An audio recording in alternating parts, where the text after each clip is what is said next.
नमस्कार, आप आर्यन खबर देख रहे हैं। मैं हूं परमवीर सिंह।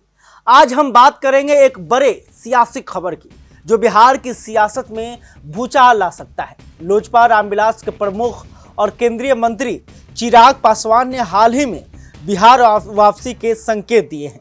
उनकी इस बात से एनडीए में हलचल मच गई है। आखिर क्या है पूरा मामला?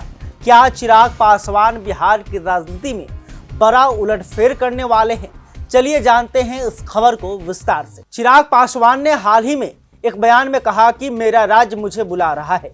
यह बयान बिहार की सियासत में बड़े बदलाव का संकेत दे रहा है। चिराग, जो वर्तमान में केंद्रीय मंत्री हैं और हाजीपुर से सांसद हैं, उन्होंने यह बात एक सार्वजनिक कार्यक्रम के दौरान कही। उनके इस बयान ने एनडीए गठबंधन में शामिल दलों, खासकर बीजेपी और जेडीयू के बीच चर्चाओं को जन्म दे दिया है। क्या चिराग पासवान बिहार में अपनी पार्टी को और मजबूत करने की रणनीति बना रहे हैं या फिर वो कोई बड़ा सियासी दांव खेलने की तैयारी में है? चिराग पासवान बिहार की सियासत में एक जाना माना नाम है। उनके पिता दिवंगत रामविलास पासवान बिहार के दिग्गज नेताओं में से एक थे और लंबे समय तक केंद्रीय राजनीति में सक्रिय रहे। रामविलास पासवान की लोक जनशक्ति पार्टी बिहार में दलित और पासवान समुदाय के बीच मजबूत आधार रखती थी।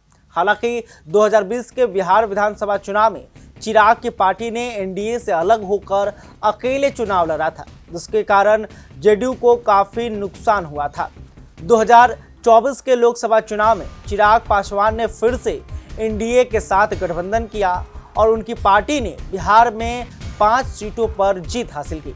चिराग खुद हाजीपुर से सांसद बने और केंद्र में मंत्री बनाए गए, लेकिन अब उनके ताजा बयान ने सियासी गलियारों में हलचल मचा दी है।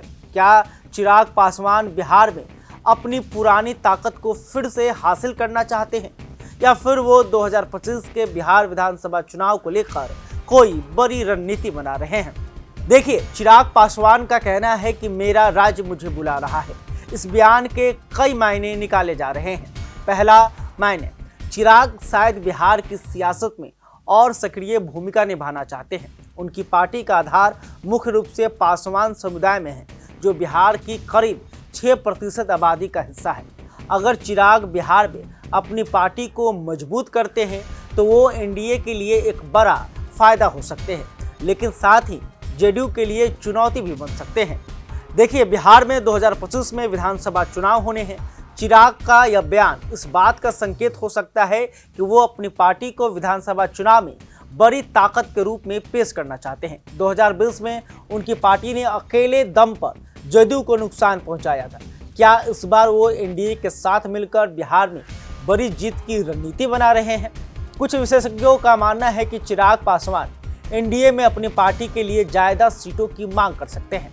अगर ऐसा हुआ तो बीजेपी और जेडीयू के बीच सीट बंटवारे में तनाव बढ़ सकता है। चिराग के इस बयान ने एनडीए के भीतर कई सवाल खड़े कर दिए हैं। नीतीश कुमार की जेडीयू पहले ही 2020 में चिराग की रणनीति से नुकसान उठा चुकी है। अगर चिराग इस बार ज्यादा सीटों की मांग करते हैं या बिहार में अपनी ताकत बढ़ाते हैं तो जेडीयू के लिए मुश्किल हो सकता है। वहीं बीजेपी चिराग को अपने साथ बनाए रखना चाहेगी, क्योंकि उनका दलित वोट बैंक एनडीए के लिए अहम है। लेकिन बीजेपी को जेडीयू के साथ भी संतुलन बनाना होगा।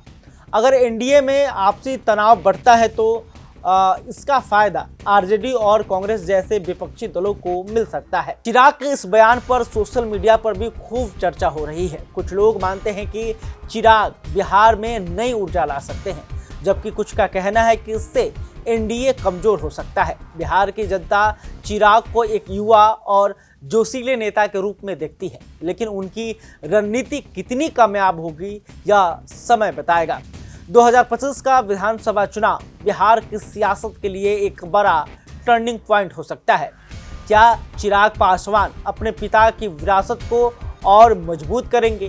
क्या वो बिहार में एनडीए की जीत में अहम भूमिका निभाएंगे या फिर सियासी उलटफेर करेंगे? तो देखिए, ये थी चिराग पासवान के बिहार वापसी के इशारे की पूरी कहानी। आप इस बारे में क्या सोचते हैं? क्या चिराग पासवान बिहार की सियासत में बड़ा बदलाव लाएंगे? अपनी राय कमेंट बॉक्स में जरूर बताएं। अगर आपको ये वीडियो पसंद आया तो लाइक करें, शेयर करें और हमारे चैनल को सब्सक्राइब करना ना भूलें।